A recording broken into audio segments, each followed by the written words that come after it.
प्यारे बच्चों नमस्कार।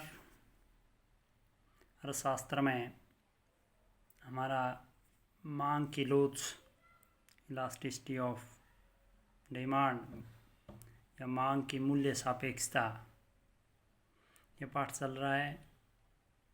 कल हमने किया था मांग की लोच की श्रेणियाँ। मांग की लोच की कौन कौन सी श्रेणियाँ हैं वो हमने की थी कि 5 श्रेणियाँ हैं।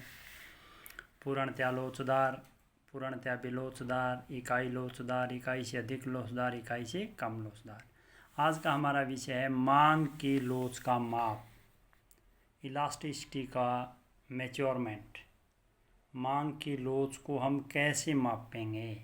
मांग की लोच का माप। मांग की लोच को मापने की 3 विधियां हैं और ये बहुत इम्पोर्टेंट क्वेश्चन है। हर साल पूछा जाता है, इस साल भी पूछा गया था, उससे पिछले साल भी पूछा गया था, हर साल पूछा जाता है। तो इसको आपने बड़े क्वेश्चन को ध्यान से करना है। मांग की लोच का माप, उसको मापने की 3 विधियां हैं। सबसे इम्पोर्टेंट जो मेथड है जो हर साल पूछा जाता है वह है कुल व्यय विधि, टोटल एक्सपेंडिचर मेथड। दूसरा है प्रतिशत विधि। तीसरा जो मेथड है मांग की लोच को मापने का वह है बिंदु विधि, पॉइंट मेथड। सबसे इम्पोर्टेंट जो है वह है कुल व्यय विधि। तो सबसे पहले तो हमें कुल व्यय विधि में एक बात याद रखनी है कि कुल व्यय विधि का जो प्रतिपादन है, इसकी जो व्याख्या है वो डॉक्टर मार्शल ने की थी। कुल व्यय विधि की व्याख्या किसने की? डॉक्टर मार्शल ने। डॉक्टर मार्शल ने हमें ये बताया कि कुल व्यय विधि में हमें किसी वस्तु की कीमत और उस पर किए जाने वाले खर्च अर्थात कुल व्यय का अध्ययन करना है, इसका संबंध देखना है अध्ययन करके इसका, कि भाई कीमत और कुल व्यय में या कुल खर्च में आलू की कीमत क्या है, उसके ऊपर कितना खर्च किया जा रहा है, ये इस चीज़ का अध्ययन करना है हमें। इन दोनों में संबंध क्या बन रहा है, उसके आधार पर मांग की लोच तय की गई। 3 बातें बताई है डॉक्टर मार्शल ने, आपने बड़े ध्यान से देखना है तीनों बातों को। पहली बात उन्होंने ये बताई कि यदि वस्तु की कीमत में परिवर्तन होने पर, कीमत में परिवर्तन का मतलब चाहे कीमत बढ़ जाए चाहे कीमत घट जाएगी, कीमत में परिवर्तन होने पर अगर कुल व्यय समान रहे, कुल व्यय स्थिर रहे, कीमत बढ़ रही है या कीमत घट रही है लेकिन कुल व्यय में कोई परिवर्तन नहीं हो रहा, अगर ऐसा है तो मांग की लोच इकाई लोचदार होगी। कीमत में परिवर्तन होने पर अगर कुल व्यय समान है तो मांग की लोच इकाई लोचदार होगी। दूसरा, यदि कीमत और कुल व्यय में विपरीत संबंध है, अगर कीमत और कुल व्यय में विपरीत संबंध है, उल्टा संबंध है, कीमत और कुल व्यय में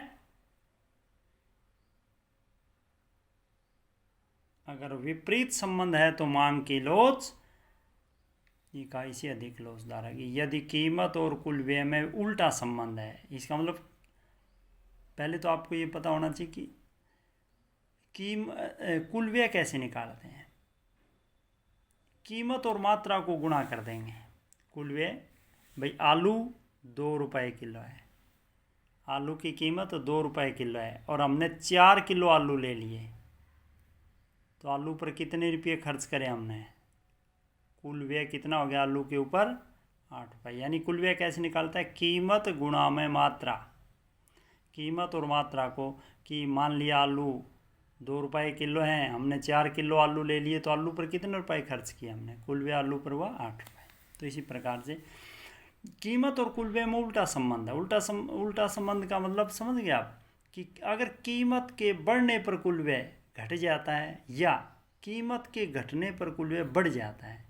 अगर कीमत और कुल व्यय में विपरीत संबंध है, उल्टा संबंध है, तो मांग की लोच इकाई से अधिक लोचदार होगी।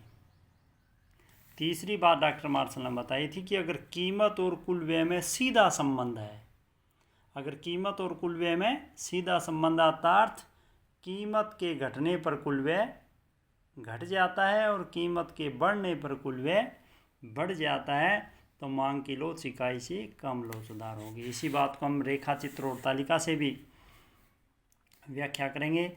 अब ये टेबल देखिए आप, यहाँ वस्तु की कीमत ली, मान लिया हम आलू खरीद रहे हैं, यह आलू की कीमत है, यह आलू की खरीदी गई मात्रा है, यह आलू पर किया गया कुल व्यय है। और इस व्यय हमें कुल व्यय और कीमत का, डॉक्टर मार्शल ने क्या बताया था हमें, कीमत और कुल व्यय का संबंध देखना है कि कीमत और कुल व्यय में कैसा संबंध है। अगर कीमत और कुल व्यय में संबंध के आधार पर मांग की लॉस तय करेंगे। अब मान लिया आलू की कीमत 2 रुपये है। जब आलू की कीमत 2 रुपये है तो उपभोक्ता 4 किलो आलू खरीदता है, तो आलू के ऊपर कितने रुपए खर्च हुए उसके, पी यानी प्राइस गुणा क्वांटिटी, 2 गुणा 4, 8 रुपये खर्च हुए। अब कीमत में परिवर्तन हो जाता है, अर्थात कीमत घट जाती है, आलू 1 रुपये किलो हो जाता है।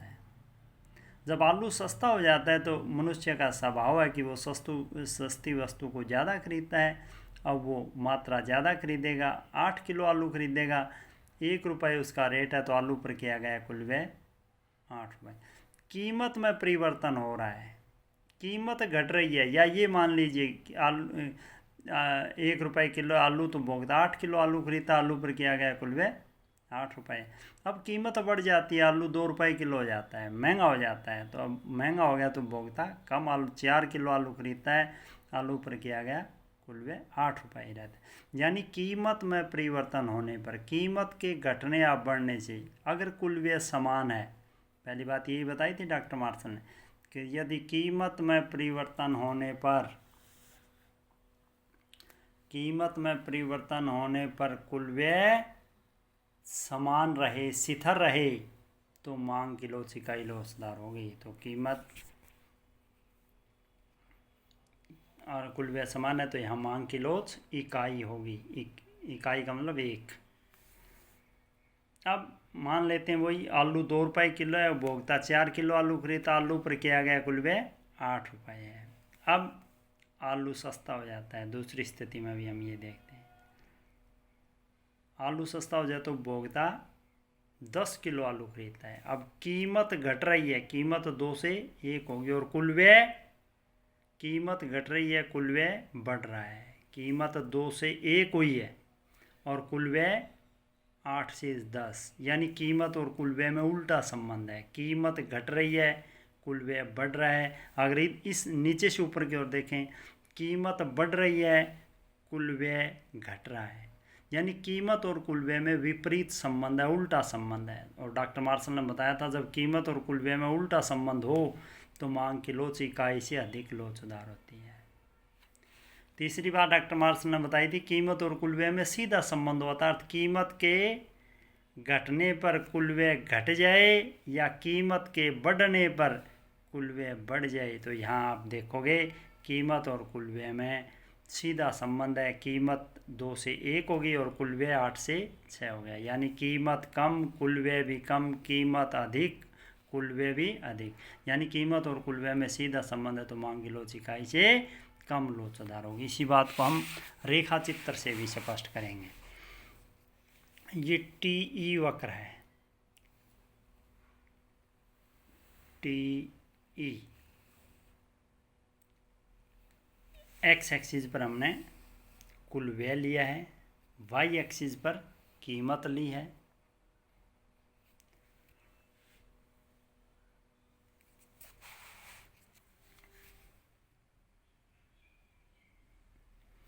TE कुल व्यय वक्र है। हमने कहाँ से शुरू करना है, हमें यहाँ से शुरू। अब मान लेते हैं कीमत OP है, इधर कीमत ली है, इस साइड हम कुल व्यय को माप रहे हैं। कीमत OP है, कीमत कितनी है OP, कीमत OP है तो कुल व्यय कितना है, OP कीमत है तो कुल व्यय कितना है PA है, ठीक है। OP कीमत पर कुल व्यय PA है। अब मान लेते हैं कीमत बढ़ जाती है, OP से बढ़ के OP 1 हो जाती है कीमत, OP से बढ़ के OP 1 कीमत हो जाती है। जब कीमत OP 1 हो जाती है तो कुल व्यय P1B हो जाता है, कुल व्यय कितना हो जाता है P1B।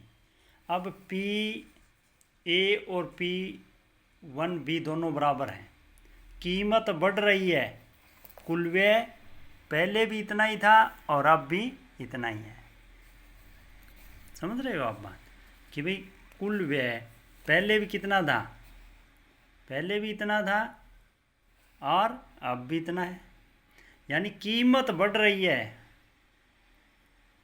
कीमत में परिवर्तन हो रहा है, लेकिन कुल व्यय ओपी कीमत पर भी इतना था और OP1 कीमत पर भी इतना है।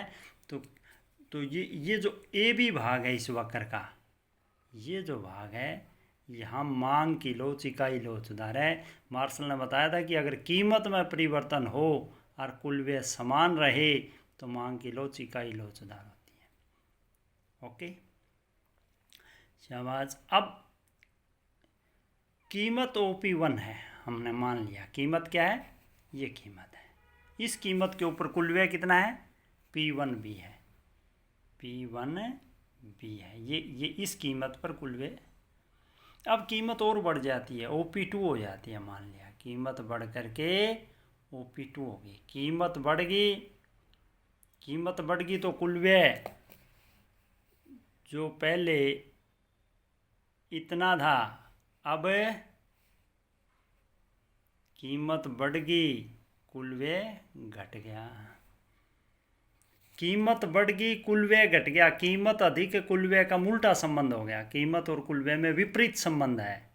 कीमत बढ़ रही है और कुल व्यय घट रहा है। और डॉक्टर मार्शल ने बताया था कि जब कीमत और कुल व्यय में उल्टा संबंध हो तो मांग की लोच इकाई से अधिक लोचदार होती है। तो ये जो TB भाग है इस वक्र का, ये जो भाग है यहाँ मांग की लोच इकाई से अधिक लोचदार है। अब नीचे आ जाइए। जब कीमत OP है, तो कुल व्यय PA है। अब हम मान लेते हैं कीमत घट जाती है, OP डैश हो जाती है, कीमत घट जाती है। कीमत घटने से कुल व्यय जो PA था वो घट के P-D इतना रह गया।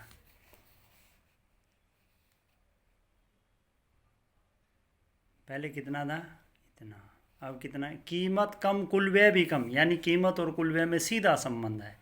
जब कीमत और कुल व्यय में सीधा संबंध हो तो मांग की लोच इकाई से कम लोचदार होती है। तो ये आज का विषय था। आप अच्छे से करना है इसको समझ के। जय हिंद, जय हरियाणा।